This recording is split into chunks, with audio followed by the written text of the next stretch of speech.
नमस्कार दोस्तों, मैं एक सर में चंद्रशेखर उगले आपका अपने शेयर मार्केट में स्वागत करता हूं। हम देखेंगे निफ्टी और बैंक निफ्टी का एनालिसिस। आज निफ्टी ने 87 पॉइंट निगेटिव क्लोजिंग दी और बैंक निफ्टी ने 410 पॉइंट की नेगेटिव क्लोजिंग दी है।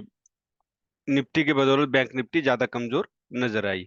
अगर कैपिटल वाइज देखें तो पीएसयू बैंक, उसके बाद मीडिया, ऑटो और फार्मा। मीडिया, ऑटो और फार्मा इन्होंने सबसे ज्यादा बड़ी गिरावट दी है, 1.5% से ज्यादा। पीएसयू बैंक 2.5% ज्यादा गिरावट देखने को मिली है। तो बैंक निफ्टी और फाइनेंस निफ्टी भी निगेटिव क्लोज हुई है।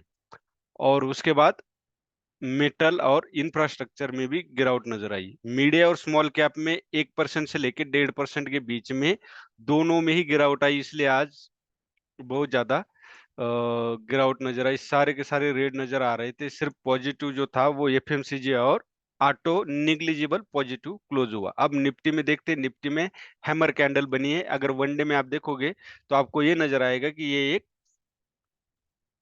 हेड एंड शोल्डर पैटर्न है। अभी head and shoulder pattern break करने के बाद अगर आप देखोगे तो ये ब्रेक करने के बाद एक करेक्शन हो सकता है, ये करेक्शन आए उसके बाद या नीचे आए। तो हमें या अगर इंट्राडे का तो बताऊंगा ही, अगर 5 मिनट में भी वनडे में भी कोई एक कैंडल बनती है हैमर, स्टार या डोजी, तो हम यहाँ पे उसके नीचे सेल करेंगे और ऊपर स्टॉप लॉस लगाएंगे। ये था हमारा निफ्टी का वनडे का। अभी हम देखेंगे आवरली में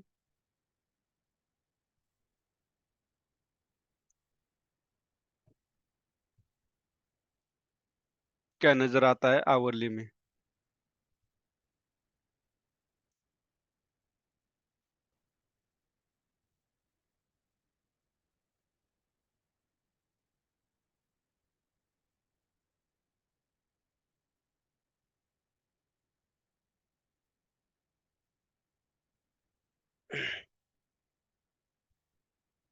आवरली में अगर आप देखोगे ट्रेंड तो निगेटिव है ही, लेकिन ये जो सपोर्ट था आवरली का, इसको ब्रेक किया है। अब हमें जो नेक्स्ट सपोर्ट मिलता है ना, जो मैंने बोला था 19,340, 19,230, लेकिन यहाँ तक आया नहीं।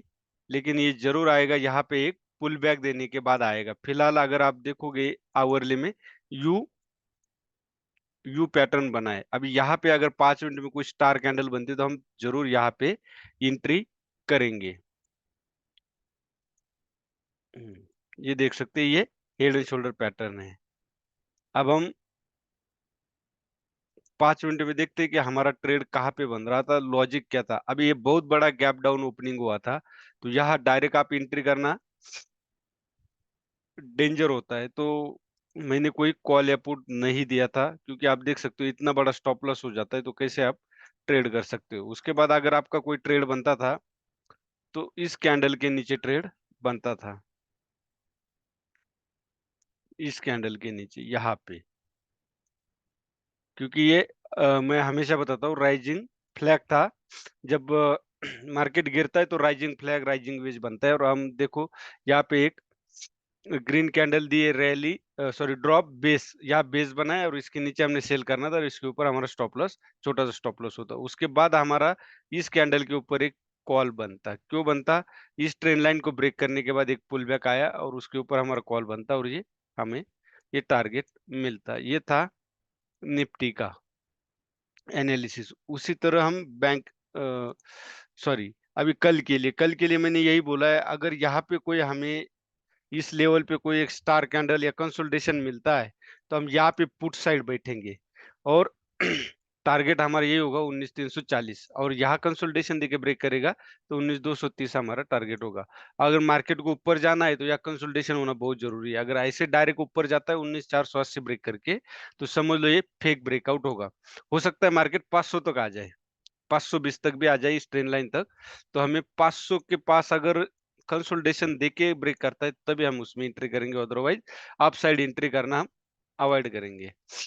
अभी बैंक निफ्टी में देख सकते हो यम पैटर्न की जो बेस है वो है 43,600। अब उससे पहले एक ये सपोर्ट था जो 43,830, लेकिन वो 43,857 से, मतलब 20 पॉइंट ऊपर से ही वापस मुड़ गया।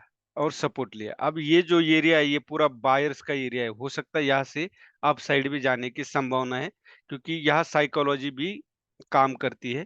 तो ये बायर्स का एरिया, यहाँ से अप साइड मूवमेंट मिली है, आप देख सकते हो ये यहाँ से अप साइड मूवमेंट मिली है, तो हो सकता है मिल जाए। अब अगर हम इसमें आवरली देखेंगे तो आवरली में आप देख सकते हो कि सपोर्ट कहाँ पे लिया है, इस ट्रेन लाइन का। ये एक ट्रेन लाइन है जो आप देख सकते हो,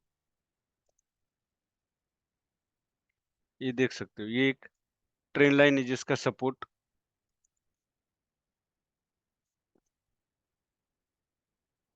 निफ्टी ने लिया हुआ है, बैंक निफ्टी ने। अब सेम यहाँ पे भी निफ्टी की तरह लागू होता है कि ये ब्रेकआउट के बाद यहाँ आता है। अगर हम यहाँ इंतजार करेंगे, या 44,200 के आसपास या 44,000 के पास भी कंसोलिडेशन देता है तो हम यहाँ पे सेल करेंगे, या तो हम फिर इंतजार करेंगे 43,830 का ब्रेक होने का।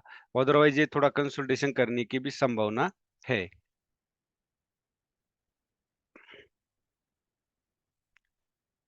5 मिनट में देखते हैं हम कि हमारा कहाँ पे ट्रेड बन सकता था। मैंने एक यहाँ पे ट्रेड दिया था इसी कैंडल पे। अगर आप देखोगे तो मैंने इसी कैंडल पे ट्रेड दिया था 142 के आसपास, वो 194 गया। उसके बाद इतना मूवमेंट नहीं मिला, ना पुट में मिला ना कॉल में मिला। तो इसलिए जो बायर्स और सेलर्स थे उसके बीच में कोई ज्यादा अप डाउन नहीं हो रहा था, मतलब सेल करके वो बैठ गए थे। तो ये पूरा कंसोलिडेशन रहा, इसलिए मैंने पूरे दिन ट्रेड नहीं दिया। एक ट्रेड दिया था मैंने 15 पॉइंट का कुछ स्टॉप लॉस दिया था। कॉल तो अपसाइड गया लेकिन वो स्टॉप लॉस हंट करके ही गया। अब दूसरा कॉल आपका यहाँ बन रहा था, ये जो या कंसोलिडेशन बना था, ये शूटिंग स्टार कैंडल, और ये समझ लो ये डबल टॉप बना था। तो इसके नीचे, इस ग्रीन कैंडल के नीचे हमने सेल करना था। ये क्या था, डबल टॉप था। यहाँ एक टॉप आप देख सकते हो, ये एक डबल टॉप और ये डबल टॉप। तो हमने यहाँ पे इसके ब्रेक होने का इंतजार करना था, और ये एक यन पैटर्न जिसको बोलते हैं करेक्शन पुल बैक, उसके बाद हमने इस कैंडल के नीचे हमने सेल करना था। ये हमारा स्टॉप लॉस होता है। बस इतना ही आज पूरे दिन था, क्योंकि पीसीआर बिल्कुल हिल नहीं रहा था, जिसमें कोई अप डाउन नहीं हो रहा था। तो ये था हमारा निफ्टी का, बैंक निफ्टी का। अभी बैंक निफ्टी में अगर हमें छोटा सा ट्रेड करना है 44,000 के लिए, सॉरी 44,200 के लिए, तो 44,040 के ऊपर ही हम बाय कर सकते हैं। और सेल करना है तो हम 43,830 के नीचे ही हम सेल करेंगे। उसके बाद हमें 44,600 मिलेगा, और 43,600 अगर ब्रेक करता है तो बहुत बड़ी रैली देखने को मिल सकती है। ये था हमारा निफ्टी, बैंक निफ्टी का एनालिसिस। वीडियो अगर आपको अच्छा लगे तो लाइक कीजिए, शेयर कीजिए और सब्सक्राइब कीजिए। धन्यवाद। जय हिंद।